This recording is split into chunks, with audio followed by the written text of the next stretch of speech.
کرم رسول محتشم شفیع امم، اللہ کے پیارے، امت کے سہارے، رب کے محبوب، دانائے وجوب، مالک رکاب امم، فخر عرب و عجم، والی کون و مکان، سیاہ لا مکان، سید انس و جان، سرور لالا رخان، ایر تاباں، سرنشین ماہ وشاں، ماہ خوباں، شہنشاہ حسینہ، تتمہ دوراں، سرخیل زہرہ جمالاں، جلوہ صبح ازل، نور ذات لم یزل، باعث تکوین عالم، فخر آدم بنی آدم، نیر بطحہ، رازدار ما اوہا، شاہد ما طغا، صاحب علم نشرہ، معصوم آمنہ، احمد مجتبیٰ، حضرت محمد مصطفیٰ صلی اللہ تعالیٰ علیہ وآلہ واصحابہ اجمعین کی بارگاہ میں ہدیہ محبت پیش کرنے کے بعد، معزز محتشم ذیوکار سامعین،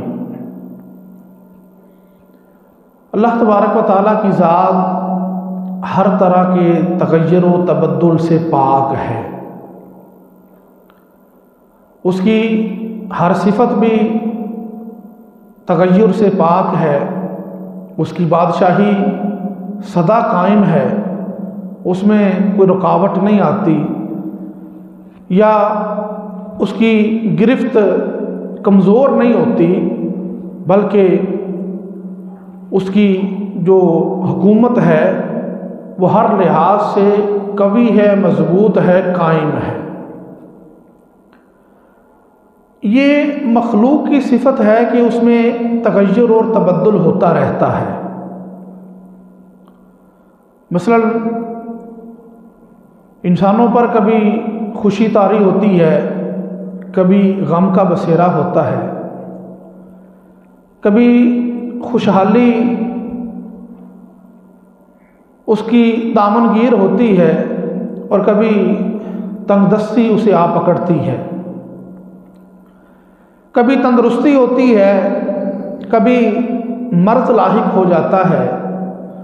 تو بات کرنے کا مطلب یہ ہے کہ یہ انسان کی صفت ہے کہ اس میں تغیر اور تبدل ہوتا رہتا ہے، اس کے حالات بدلتے رہتے ہیں۔ ایسے ہی یہ موسم بھی اللہ تبارک و تعالیٰ کے پیدا کیے ہوئے ہیں۔ آج موسم کی بڑی شدت ہے جو کہ گزشتہ چند دنوں سے ہم دیکھ رہے ہیں، اور آج ہمارے ہاں جہاں بھی چلے جائیں، کہیں بھی پہنچے تو ایک ہی بات ہر ایک کی زبان پر ہے کہ سردی بہت ہے۔ حالانکہ ایسا کہنے سے نہ تو سردی نے کم ہونا ہے اور نہ ہی کوئی اس کا کوئی خاص فائدہ ہے، کوئی نہ ہی بندہ دوسرے کو کوئی نیا علم دیتا ہے یہ بات کہہ کر، حالانکہ سب کو پتہ ہے سردی بہت زیادہ ہے، لیکن پھر بھی ہمارے ہاں یہ بات ہر بندے کے لب پر ہے کہ سردی بہت ہے۔ تو آج چند گزارشات اسی حوالے سے کہ اسلام ہمیں موسم کی شدت میں کیا حکم دیتا ہے، ہمیں یہ بھی تو دیکھنا ہے۔ ایک بندے کا تو کام ہی یہ ہوتا ہے کہ وہ اپنے رب کی طرف اپنا رجوع رکھے، چاہے حالات جیسے بھی ہوں، ہر وقت وہ اللہ سے مدد کا طلبگار ہو اور اسی کی طرف دیکھے کہ وہ رب اسے ان حالات میں جن سے وہ گزر رہا ہے ان میں کیا اسے حکم دیتا ہے۔ تو آج کی نشست میں ہم اسی بات کا جائزہ لیتے ہیں۔ اللہ تبارک و تعالیٰ نے جو بھی چیز پیدا فرمائی ہے یا کسی بھی چیز کا کہ وقوع پذیر ہونے کا کوئی نہ کوئی سبب ہوتا ہے، اور بعض اوقات کچھ اسباب ظاہری ہوتے ہیں اور کچھ اسباب باطنی یا حقیقی ہوتے ہیں۔ تو موسم کی شدت کے بھی کچھ آثار، کچھ اس کے اسباب ظاہری ہمیں سمجھ آتے ہیں۔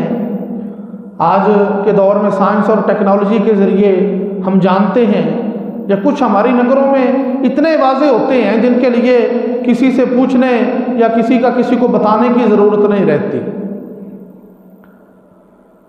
اور کچھ اس کے باطنی اسباب ہوتے ہیں۔ موسم کی شدت ہے ہم سب کو علم ہے کہ سورج کی حرارت ہم تک نہیں پہنچ رہی. وہ الگ بات ہے کہ سائنس کہتی ہے کہ سورج جو ہے وہ زمین سے اتنا دور ہو گیا، جس خطے سے دور ہو جائے وہاں پر سردی آ جاتی ہے، جس کے قریب ہو جائے وہاں پر گرمی آ جاتی ہے. تو یہ سائنس کی چیزیں بھی ہمیں سننے کو پڑھنے کو ملتی رہتی ہیں. تو یہ تو ہیں اس کے ظاہری اسباب، اور کچھ اس کے باطنی اور حقیقی اسباب ہیں. وہ جاننے سے پہلے ایک اور بات ہمارے ذہن نشین ہونی چاہیے. اللہ تبارک و تعالیٰ نے اپنے بندوں کے لیے دو چیزیں آخرت میں پیدا فرمائی ہیں. ایک ہے جنت اور ایک ہے جہنم. سب جانتے ہیں کہ جنت ان لوگوں کی جزا اور انعام ہے جنہوں نے اپنا وقت اپنے رب کی یاد میں بسر کیا، اور جنہوں نے اپنے رب کو بلائے رکھا، اس کے حکم کو نہ مانا، ان کے لیے جہنم ہے. اور عام طور پر ہم یہ سمجھتے ہیں کہ جہنم میں ایک صرف جلنے کا عذاب ہوگا، یعنی آگ کا عذاب ہوگا. تو بہت سارے میرے سامعین کے لیے شاید یہ بات نہیں ہو کہ جہنم میں صرف جلنے کا عذاب نہیں ہوگا بلکہ وہاں پر سردی کا عذاب بھی ہوگا. یعنی جہنم کے کچھ طبقات ایسے ہیں جن میں بندوں کو جلانے کے لیے ڈالا جائے گا، اور کچھ طبقات ایسے ہیں جن میں کچھ اور طرح کے لوگ ہوں گے جو کہ ان کو سردی لگانے کے لیے یا ان کو یعنی منجمد کرنے کے لیے ان طبقات میں رکھا جائے گا جو کہ سرد ہیں. تو آپ جانتے ہیں کہ انسان زیادہ حرارت آ جائے تب بھی اس کے لیے نقصان دہ ہوتی ہے یا تکلیف دہ ہوتی ہے، اور زیادہ سردی آ جائے تو پھر یہ بھی اس کے لیے مشکل بن جاتی ہے، اور خون کو جما دینے والی جو ہے وہ سردی اس کے لیے انتہائی نقصان دہ ہوتی ہے.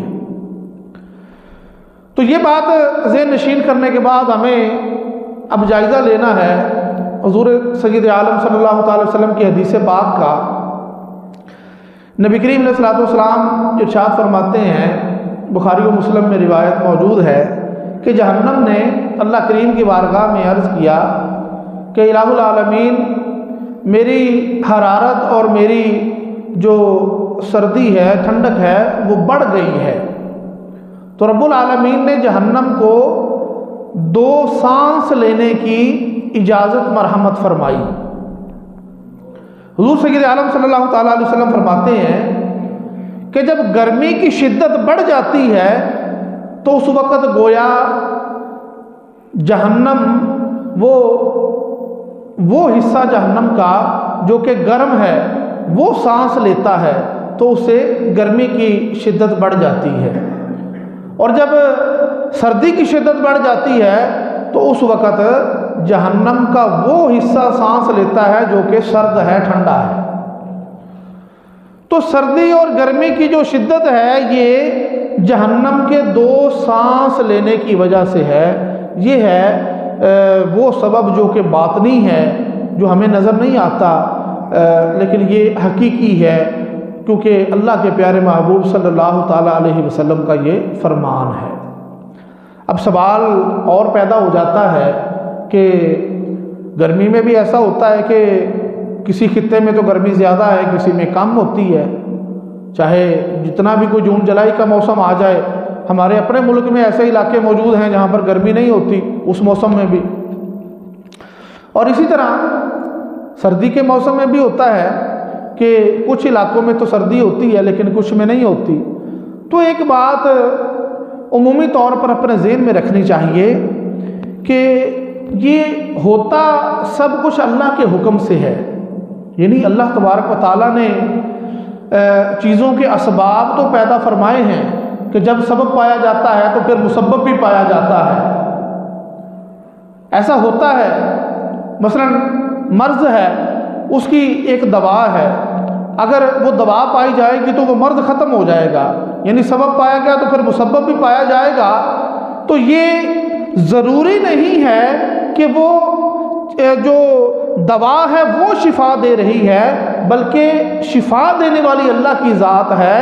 ایسے ہی جب سردی اور گرمی میں جہنم سانس لیتی ہے تو یہ اس وجہ سے، اگرچہ اللہ نے اسے ان چیزوں کا سبب بنایا ہے لیکن پھر بھی یہ سب کچھ ہوتا اللہ ہی کے حکم سے ہے۔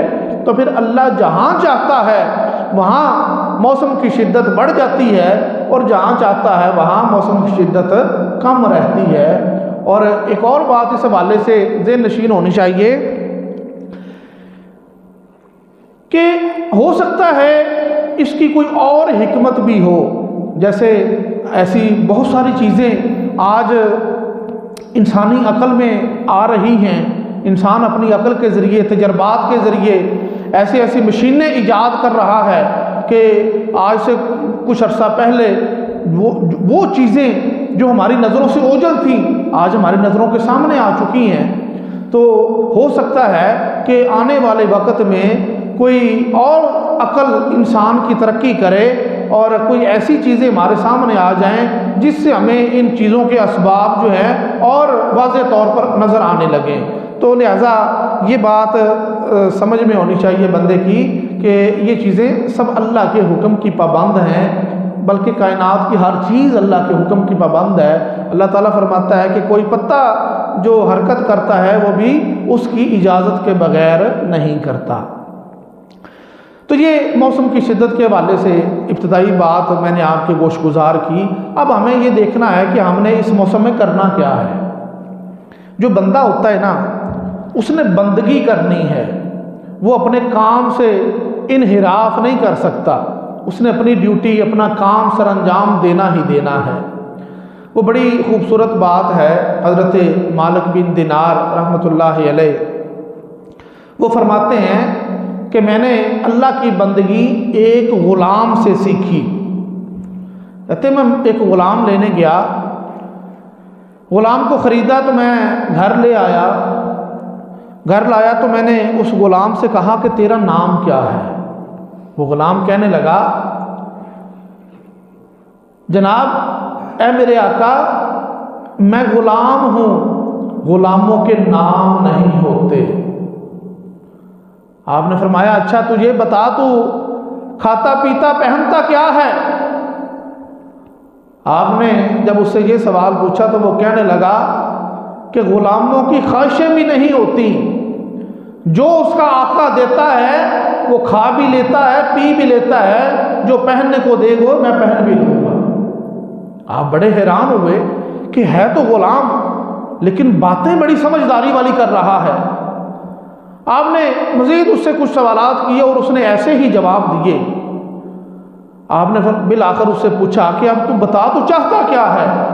اس نے کہا کہ میں تو اپنے آقا کی رضا چاہتا ہوں، کہ آپ مجھ سے خوش ہو جائیں، آپ نے مجھے خریدا ہے، میں آپ کا غلام ہوں، میں ایسی آپ کی خدمت کروں کہ آپ مجھ سے راضی ہو جائیں، میں اس کے علاوہ کچھ اور نہیں چاہتا۔ تو حضرت مالک بن دینار کہتے ہیں مجھے سمجھ آ گئی کہ اگر ایک غلام اور ایک آقا کا رشتہ ایسا ہے تو پھر ایک رب اور اس کے بندے کا رشتہ کیسا ہونا چاہیے؟ وہ اس سے بھی زیادہ کا متقاضی ہے۔ ایک بندے کو اپنے رب کے سامنے اس سے بھی زیادہ عاجز ہونا چاہیے، کیونکہ جو آقا ہے وہ تو غلام کو چند نعمتیں دیتا ہے، وہ بھی اللہ کی دی ہوئی، لیکن رب تو وہ ہے جو ہر چیز بندے کو عطا فرماتا ہے۔ تو حضرت مالک بن دینار کہتے ہیں مجھے سمجھ آ گئی کہ بندے کو اپنے رب کے سامنے کیسے ہونا چاہیے۔ تو بھائیو، دوستو، عزیزو، موسم ایسا بھی ہو، شدت کیسی بھی ہو، ایک بندے کا تو کام یہی ہے کہ اپنے رب کے سامنے اپنا سر جھکا کر رکھے، اس کے ہر حکم کے سامنے سر تسلیم خم کر کے رکھے۔ تو یہ رب العالمین کا حق ہے کہ ہم اس موسم میں بھی اس رب کو یاد کرتے رہیں۔ اللہ تبارک و تعالیٰ کے پیارے محبوب صلی اللہ تعالیٰ علیہ وسلم نے کچھ ہمارے لیے اور آسانیاں اور کچھ اور مہربانیاں فرماتے ہوئے ایک ارشاد فرمایا۔ حضور نے فرمایا کہ جو سردی کی شدت ہے نا، یہ بندہ مومن کے لیے اللہ کی رحمتوں میں سے رحمت ہے، یہ ایک رحمت ہے۔ وہ کیسے؟ اب ہر بندہ سوچتا ہے کہ یہ کیسے رحمت ہو گئی؟ تو بھائی رحمت حضور نے فرمایا ایسے ہے کہ جو بندہ مومن ہے وہ اس سردی میں دن کے وقت روزہ رکھتا ہے اور اس کی راتوں کو قیام کرتا ہے، کیونکہ دن چھوٹا ہوتا ہے، پیاس بھی نہیں لگتی، بھوک بھی نہیں ستاتی، چھوٹا سا دن ہے، بغیر بھوک اور پیاس کے بندے کا دن گزر جاتا ہے، لیکن روزے کا ثواب اللہ پورا دیتا ہے۔ اللہ ثواب کام نہیں کرتا، یہ اللہ کی رحمت ہے۔ اللہ ثواب کام نہیں کرتا۔ جیسے بندہ سفر میں ہو، مسافر ہو، تو اس کو رخصت ہے کہ وہ 4 کی بجائے 2 رکعتیں نماز پڑھ لے، تو یہ اللہ کی رخصت ہے، لیکن اللہ 2 کا ثواب نہیں دیتا، ثواب 4 کا ہی دیتا ہے۔ اسی طرح روزہ 16-17 گھنٹے کا ہو یا 8-9 گھنٹے کا ہو، روزہ جو ہے وہ جون جولائی کا ہو یا روزہ جنوری فروری کا ہو، اللہ ثواب اتنا ہی عطا فرماتا ہے۔ کچھ انعام اللہ تبارک و تعالیٰ موسم کی شدت کی وجہ سے زیادہ بھی اپنی جناب سے دیتا ہے، لیکن روزے کا جو بنیادی ثواب ہے وہ ہر مقام پر پورا ہی ملتا ہے۔ تو حضور نے فرمایا کہ بندہ مومن کے لیے یہ سردی کی جو شدت ہے یہ رحمت ہے، وہ اس لیے کہ وہ کیا کرتا ہے کہ دن کو روزہ رکھتا ہے اور اس کی راتوں کو قیام کرتا ہے۔ اب رات بہت لمبی ہوتی ہے، بہت سارے لوگ سوتے ہیں تو جلدی ان کی آنکھ کھل جاتی ہے اور سو کے کہہ لیں بندہ تھک جاتا ہے، لیکن رات ختم نہیں ہوتی، تو پھر یہ بندے کے لیے رحمت ہوئی نا۔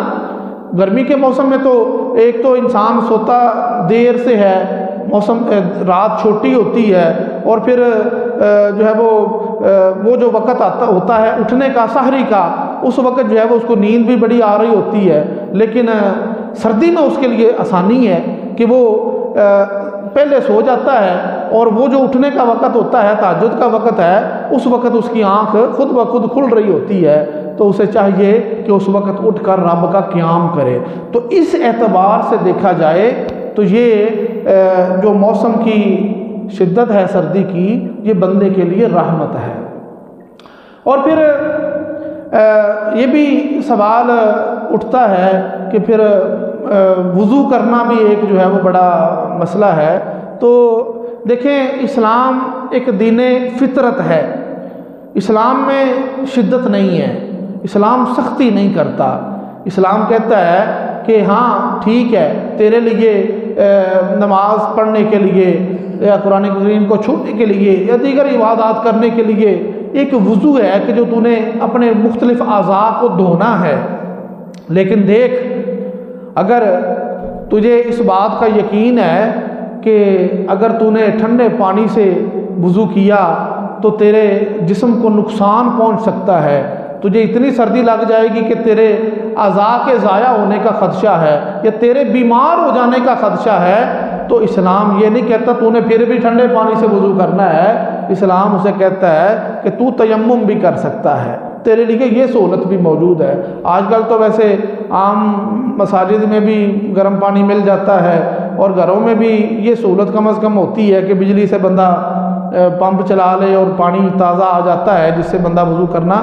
تو یہ چیزیں آج کے وقت میں تو ہمارے لیے موجود ہیں، لیکن پھر بھی اسلام اتنی سختی نہیں کرتا۔ اگر چاروں نشار اس کے لیے وہی ٹھنڈا پانی ہے اور اس کے نقصان پہنچنے کا خدشہ ہے، تو اسلام کہتا ہے کہ تو تیمم بھی کر سکتا ہے۔